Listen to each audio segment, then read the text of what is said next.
Hello साथीहरु नमस्ते welcome all of you to my channel. आजको डिस्कसनमा हामी चाहिँ क्यापिटल स्ट्रक्चर भनेको के हो and why do your business debt and equity blend matter भनेको सन्दर्भमा आजको डिस्कसन हुनेछ।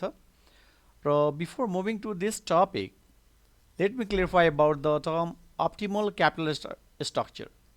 जब हामी अप्टिमल क्यापिटल स्ट्रक्चर भन्छौँ द्याट इज अल अबाउट त्यस्तो combination of debt and equity अझ long term debt and equity which maximize your return on equity, minimize your overall cost of capital, and increases your value of the business. That term is known as optimal capital structure, friends. It is really difficult to decide about कि साँच्चै कि हामीले कतिको पर्सनमा date and equity use गर्ने हो त। Despite there are different theories have been explained in the context of capital structure management, friends. It is based on your experience you could decide about your proportion of debt and equity. Now what about the levered form? Levered form भनेको के हो भने चाहिँ the form which uses both debt and equity लाई हामी के भन्छ भने levered form भन्छौँ in finance. Okay. Now what about the unlevered form? Unlevered form भनेको चाहिँ the form which uses only equity sources. That term is known as unlevered form. Now let me clarify about the relevance and irrelevance of capital structure. Relevance भनिसकेपछि हामी के बुझ्छौँ भने हामीले आफ्नो व्यवसायको चाहिँ अब एसेटलाई फाइनेन्स गर्नलाई यदि डेट एन्ड इक्विटी जुन डिसिसन लिन्छौँ that is the capital structure that will affect our business. त्यो भनेको is all about relevance of capital structure भन्छौँ।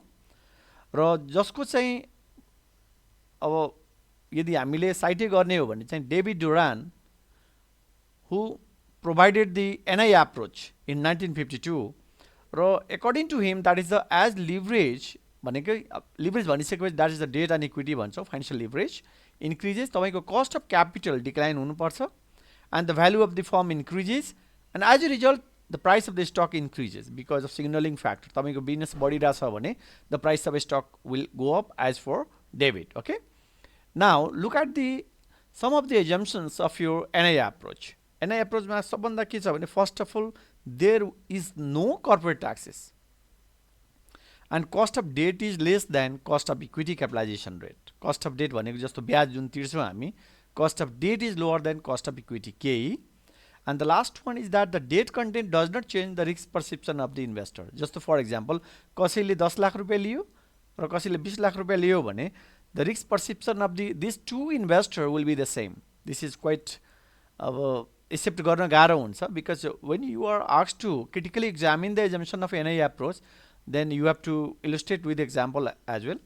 अब त्यही एप्रोचलाई हामीले चाहिँ we could explain with this figure also जस्तो कि you could see here in y axis we have a cost of capital. Yeah, you can say that weighted average cost of capital र x axis भनेको financial leverage जस्तो कि debt D by E that is the debt and equity. Sometimes we say that B by S also. B भनेको market value of debt र market value of equity को ratio. Okay, that is the financial leverage. र cost of debt as I explained by this assumption कि cost of debt is lower than cost of equity. Okay, and as for this approach के हुन्छ भने तपाईको overall cost of capital घट्ने क्रममा चाहिँ this is like your demand curve. Okay, घट्दै गइरहेछ साथीहरु चाहिँ. Okay, but it has some assumptions that as I discussed earlier, if based on these assumptions when you calculate your value of the company yeah cost of capital भनेको decreasing trend मा हुनेछ and your cost of debt would be lower than cost of equity, friends.